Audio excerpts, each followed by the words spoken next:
Here is an interesting article. It's a feature article from Nature that just appeared. Oops.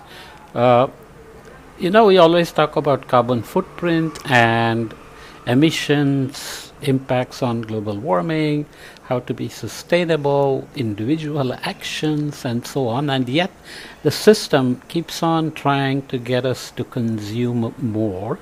You remember we discussed COVID and the aftermath and how countries spent stimulus money, stimulus funds to revive the economy. That means give consumers more money in their hands so they can go out and shop and the economy gets going again. So everything we do is about buying and selling and profit making, and even some of the most climate worried newspapers like New York Times, I read online and they always keep throwing commercials at me. So they are advocating for all aspects of climate impacts, climate solutions, climate friendly behavior, and yet it's all about making money from selling things. Is this the only thing we can do? There's the other aspect. The system is trying to do something and it's exploiting our intrinsic values as well. The compulsive shopping epidemic from China to Brazil to Germany, there has been a surge of people addicted to shopping, driven in part by companies that use gaming strategies to hook people. So it's in you, but they have to figure out how to exploit that intrinsic need that you have for extrinsic values. Showing off with good clothes, fancy glasses, whatever, right? So I'm not blaming anybody. I'm saying that we are all in this together, and how long can this continue? Can this be climate friendly? The best scenario is that everything we do will be decarbonized and the system will get us out of the carbon trap, and then it doesn't matter. Energy is free of carbon. Everything we buy and use is free of carbon. It's all sustainable, life cycle analysis wise, and so on. Then it will be awesome to live a dream life. But for now, people also try to figure out the mental model on how to hook people, and this, like the Kahneman work that won the Nobel Prize, behavioral economics is a big field. So let's come back to see what this article is all about. Sadie has spent years hiding her problem from her family. In her day job, she works as a purchasing agent for a scientific firm which requires placing large orders for everything from chemical reagents to US $8 million worth of glass vials. But in her personal time, Sadie goes on buying sprees for herself. She has ordered cameras, camera accessories, scrapbooking supplies, metal detecting equipment, laser board games, planners, fountain pens, tech gadgets, nail polish, computer keyboard parts, and yarn.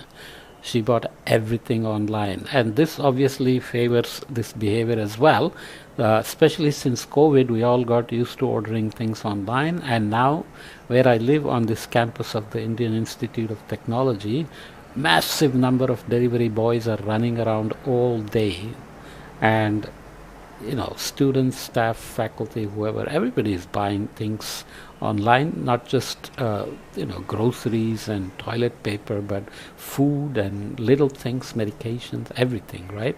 And it gets delivered really fast at the door, and most of the things you can buy with one click. Try to return it, and it's hardly ever one click. It takes 1,000 clicks, right? So they got us hooked and trapped. But before she knew it, she was $20,000 in debt. I couldn't believe it. She says, I never told my husband how bad it was. She's been paying the debt off, but she can't say exactly where the total stands today. I'm so ashamed I won't even check the balance, she says. Sadie asked to remain anonymous so her family would not find out that she's a compulsive shopper. These feature stories provide a personal touch to the science, so it's fun to read them. Sadie's struggle is not a new phenomenon.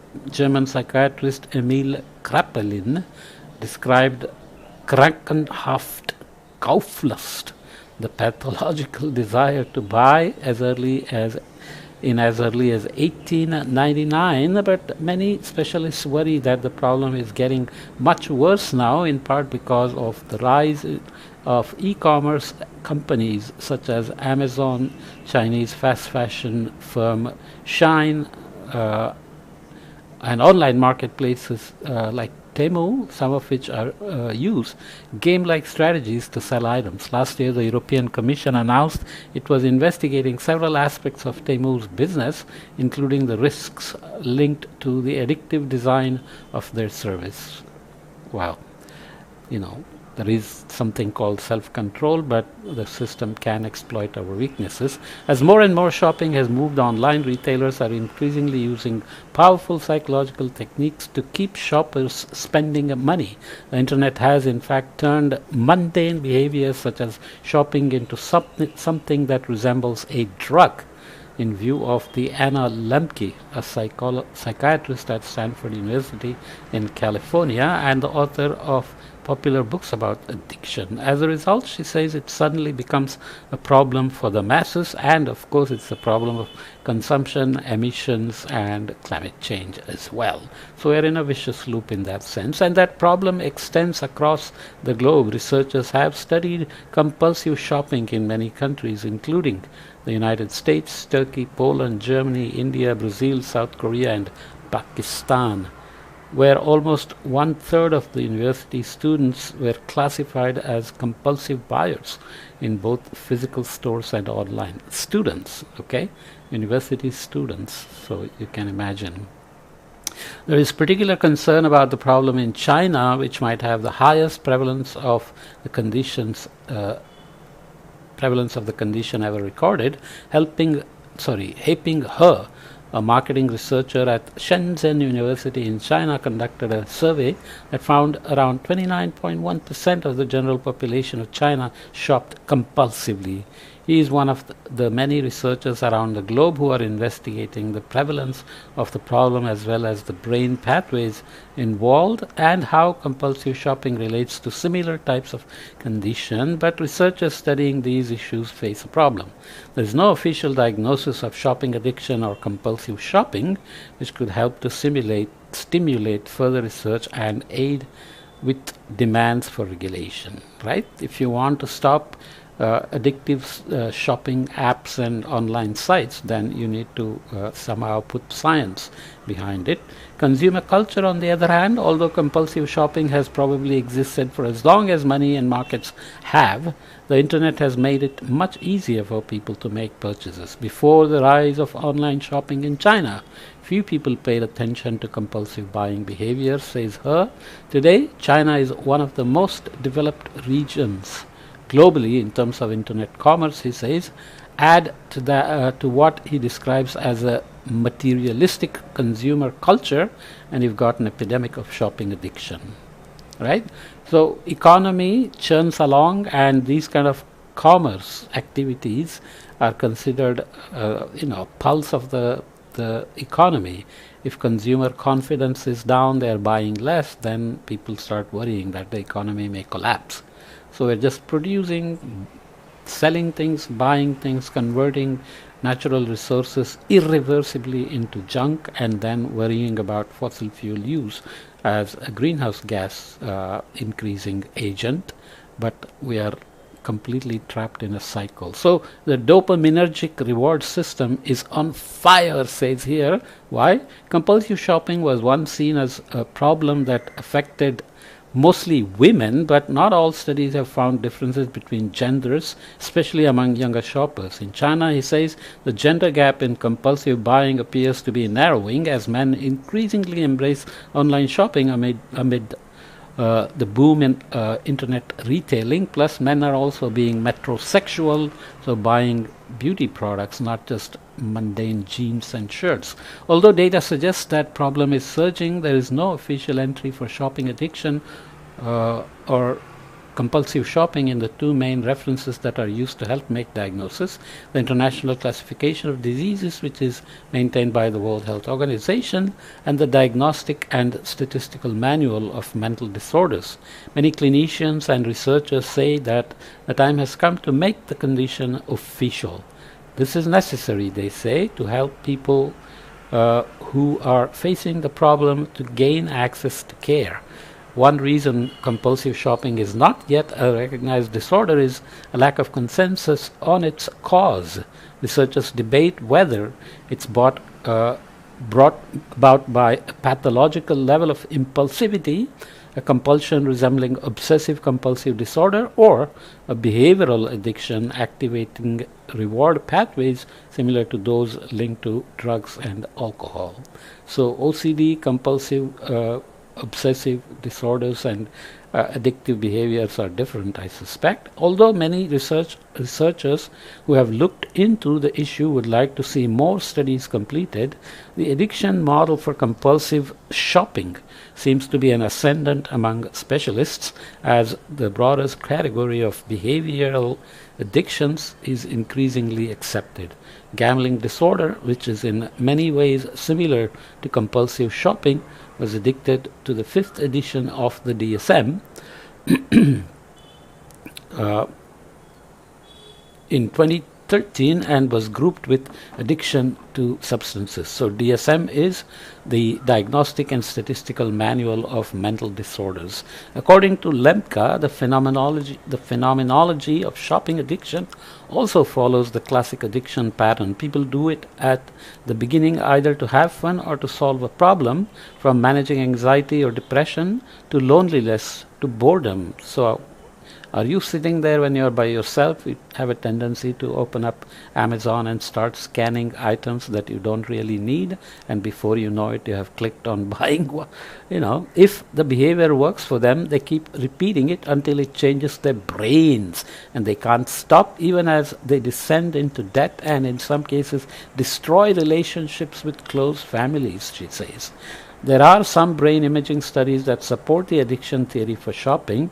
Patrick Trotzke, a psychologist at Charlotte Fresenius University in Cologne, Germany, scanned the brains of 18 people who were seeking treatment for buying shopping disorder and 18 control participants, while showing them pictures of the shopping centers and shopping bags, as well as desirable objects such as handbags and consumer electronics. Boys like toys, right? In individuals with a shopping problem, these images activated the dopamine reward system in the striatum, the same system implicated in drug addiction. They get thrilled when you show them these pictures, Trotzka says. The dopaminergic reward system is on fire. This tends to weaken the control system on the prefrontal cortex, Trotzka adds, until affected individuals no longer have control over their purchasing behavior.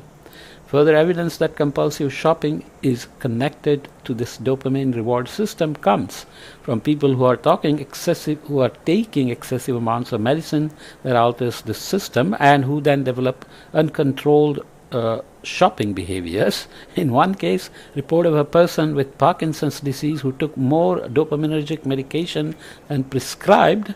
The individual presented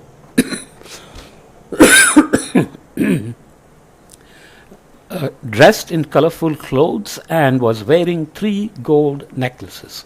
It emerged that they had purchased over 5,000 pocket watches, 42 old and unusable cars. That's addiction, people. In 2021, 138 specialists from 35 countries were asked to weigh in on diagnostic criteria for buying shopping disorder. The group used the Delphi method, which is an interactive and anonymous way of collecting opinions from a group that prevents leading researchers from existing undue influence. The group agreed that the condition was a distinct entity that was due to addictive behaviors and settled on the name compulsive buying disorder. Every morning when I start talking, I'm having this little frog in my throat. The study's authors derived a proposed list of criteria for the disorder, which includes intrusive urges to buy, lack of control over buying items without using them, chasing the high of buying, and using buying to feel better about bad feelings and experiencing negative consequences because of buying. you, you understand the number of levels. You may buy things that you may never use, and you may buy something because you are feeling stressed.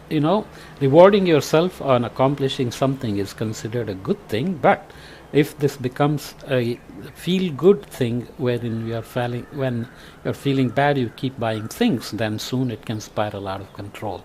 Right? However, the idea that people either have or do not have compulsive buying disorder might be simplistic. It's a spectrum disorder, just like drugs and alcohol. Lemke says some people have a bit of a shopping problem, and other people end up with very severe addictions where they go into huge financial debt and they lose their primary relationship.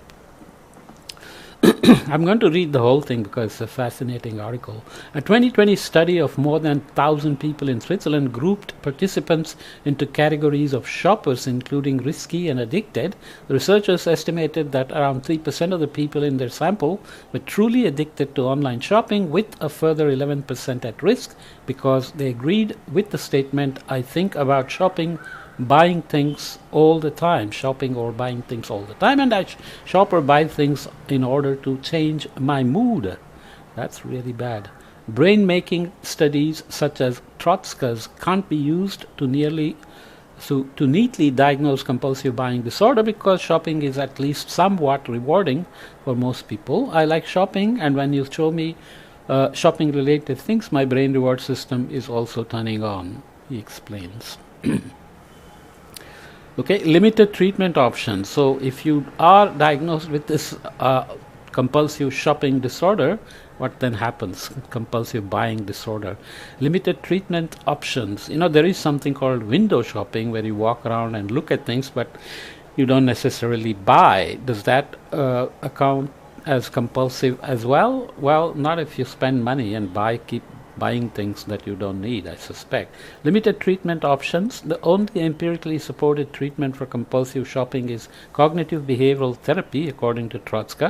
But a few studies explored other therapeutic or pharmacological approaches, taking drugs.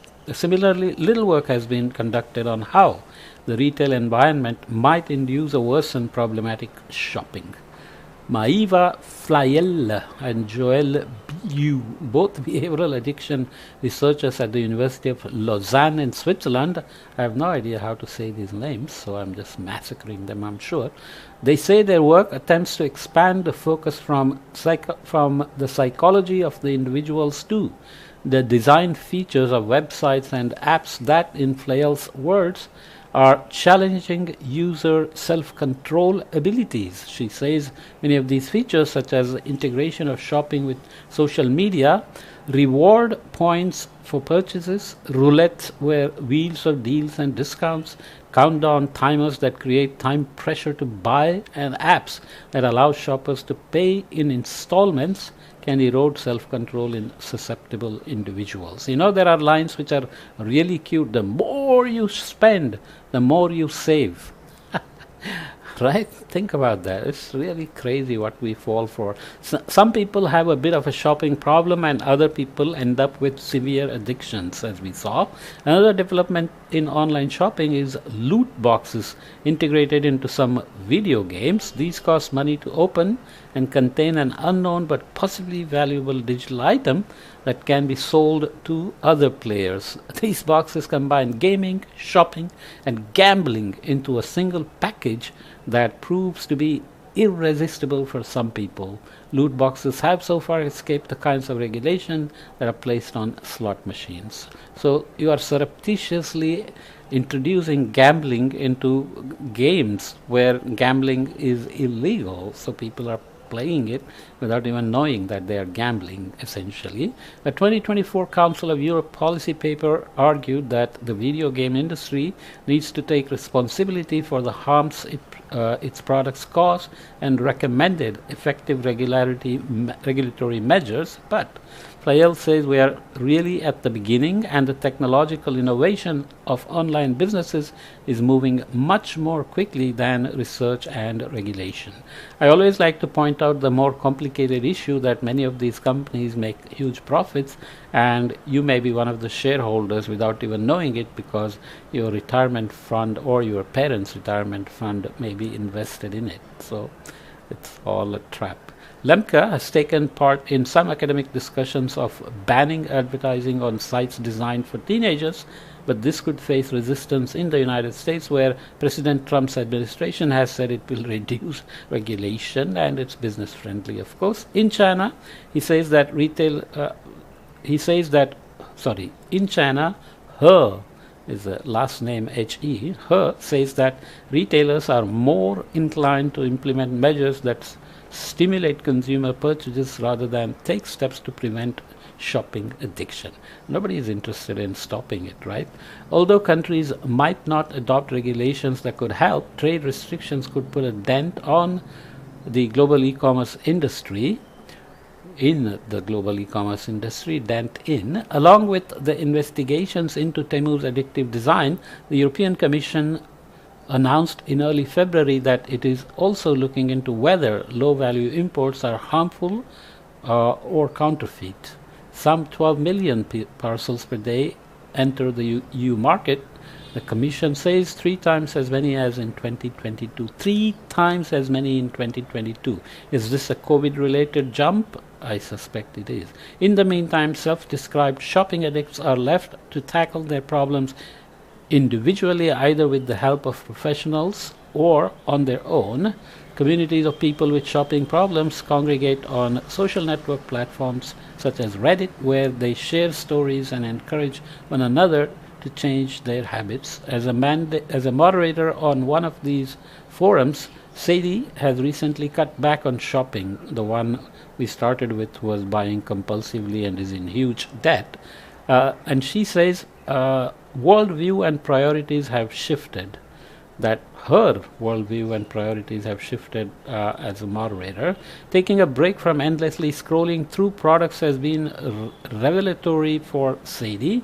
We are bombarded with feel-good mini jolts every time our phone rings, she says, and we are all running on a hamster wheel, trying to hit that dopamine button in our brain again and again. So I'm including this in climate studies because this obviously directly relates to consumption and hence emission and waste and